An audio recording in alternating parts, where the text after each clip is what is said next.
Okay, today's gonna be a bit of a therapy session for me, but at the same time, there's gonna be some valuable lessons here, something that we all need to do more of. It's a way to think that just directs everything in your life for better or worse. It's a way not to think as much as it is a way to think. Employee versus owner mindset. What that means and how that applies to things other than being an employee or an owner, and how it applies to all of life. Let's get to it.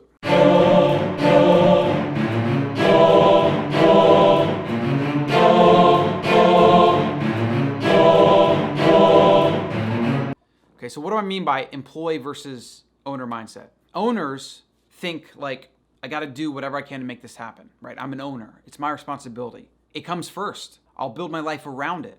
That's what owners do. That's what founders do. And this is true of anything that in your life you've committed to. It has to be an owner mindset. It has to be, I have to do this thing because I've committed to it. I have to do it. I have to do it because I told myself I would do it. Not, I'm tired, I'm eating dinner, I want to relax tonight. No, those things come after you do the thing that needs to be done. And what I found with this is usually it's just like a simple decision, a simple consideration. You flip it to, I have to do this, and then life, instead of life and then doing it. And it's always better. You end up saving yourself more time, and you don't waste energy trying to make up bullshit excuses for yourself. So I've been in actual partnerships. I've been in relationships, partnerships, the whole gamut. And I've seen all kinds of psychology and pitfalls and things like this. And I've always tried to get better and learn from them. And this is something that is like, it's really hard to teach. It's really hard to even learn, but it's all teachable. It's all learnable if you give yourself the time to do it. And if you start making small changes to think differently and change the way you think. I've been doing this for a long time. I've been an owner of not only companies, but also just a self-directed individual, whether it's my fitness, my food, education, self-study, right? College dropout, but I've been able to grow a multi-million-dollar company and have multiple businesses and do all these different things because I've been able to think like an owner. Those that think like an employee, on the flip side though, are like, what do you do if a boss is trying to ask you to do things? Well, an employee is always going to try to be resistant in whatever way they can. For the most part, that's how employees think. It's like, I got this, I got that, I can, or whatever. Now, it's one thing if you say you can't, you legitimately have something. It's another if you try to make excuses and you try to just be resistant for the sake of being resistant, or you default to thinking like an employee, where like, I'm just going to try to not do the thing, right? I'm going to try to have a valid excuse so I don't have to do the thing. Whereas an owner, or the exception when it comes to employee, those star employees, those A-player employees, will always try to find a way to get it done. And that's an example of where someone can actually be an employee, but can actually think like an owner. Because they want results, and they know that they'll get rewarded for results. They'll get the bonuses, the raise, the promotion, whatever. And so they're always trying to find a way to act like an owner, because fundamentally they are. Like, if you're working for a company and you get results for the company, well, that's going to come back to you one way or the other, thinking like an owner. If you want to do better for you, you do better for the company. And so you get out there, you do it, and you get the results. So when it comes to life though, like I was saying, this applies to life as well, whether you are an employee, an owner, whatever. So I know that's kind of a business example, business analogy, but for your personal life, it's the same thing. When you make commitments and you have goals, it has to be owner first. And most humans don't do this. This is why most humans fundamentally are failures by any definition of success, right? Or they're just constantly skating by whatever minimum they can maintain. And that tends to be what they have for their whole life. I'm not saying that everyone has to be successful, like, have money, be a millionaire, whatever. I'm not saying that at all. But a lot of people want that. And a lot of people are even actively trying to get that.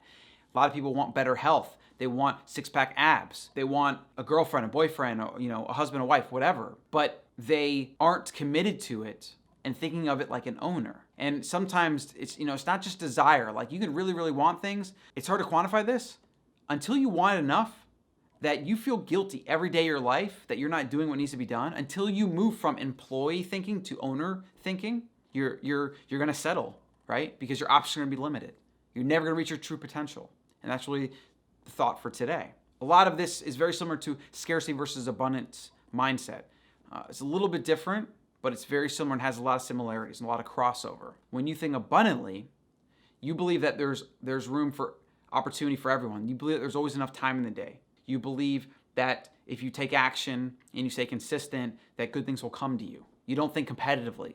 You don't think like if the person next to you maybe you're even your friend, like if you're both lawyers, you're not thinking about like, oh, he's going to take from me, he's going to take all my clients. You're thinking, how can I get him more clients so that the clients he can't handle, he's going to refer to me. So then we have a good referral-based relationship and we both grow and we both have all the clients in the world and have all the success in the world. That is abundance mindset. Scarcity is always like, oh, well, they sell this product and it's like ours or whatever, or their competition. And so we should try to compete with them. We shouldn't collaborate. We should try to even maybe badmouth them and do all these things. And as you've seen, and you can look at any industry that does that type of thing, almost everybody fails when you do that. It's like when Apple and Microsoft kind of came to this agreement, and Jobs and Bill Gates kind of got together and they found ways they could collaborate, both companies fucking skyrocketed. In your life, you have to start thinking like an owner. Find ways to change the internal dialogue. If there's something you need to do, and you try telling yourself, it's the weekend, I worked hard, I deserve this. That's your employee making excuses. The owner is like, here's opportunity to get some growth, to do something, to improve, to get closer to my goals. And so you do that thing. And the big lesson here that I want everybody that's watching this to take away is when you think like an owner, you actually make it easier for yourself than if you thought like an employee. Now, what do I mean by this? Well, generally, when you just decide to do the thing, take the action, make the better decision that's more of an ownership-based decision, it usually makes everything else easier. The employee is too short-sighted. The employee is like, no, my life, my time, this, that, now, whatever. And as a result, they stay in this constant struggle of back and forth. They don't create time for themselves. They don't create opportunity for themselves because they're too stuck in that. It's too much of a scarcity-based combative relationship.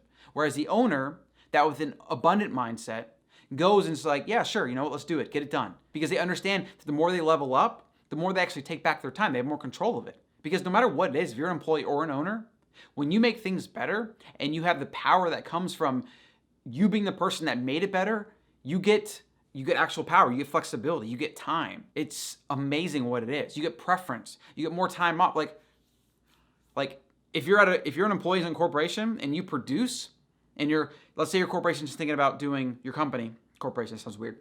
Let's say your company's thinking about testing remote work. Who do you think they're going to let remote work first? Their top performers? Or those that they have to stay on top of that are clearly in an employee/ownership kind of back and forth? It's obvious here. It's so obvious. Those that get results get flexibility, get to write the rules. And those that get results are the ones that think like an owner. So think like an owner in your life and find all the subtle ways that it's going to make your life better and actually make it easier for you and actually give you more time so that if you want to relax and not work or whatever, you have that flexibility. Every single time you think like an employee, you are limiting yourself and you're just making it so that you have to be an employee and think like an employee even longer. Evolve, think like an owner, think abundantly, and win. Like and subscribe.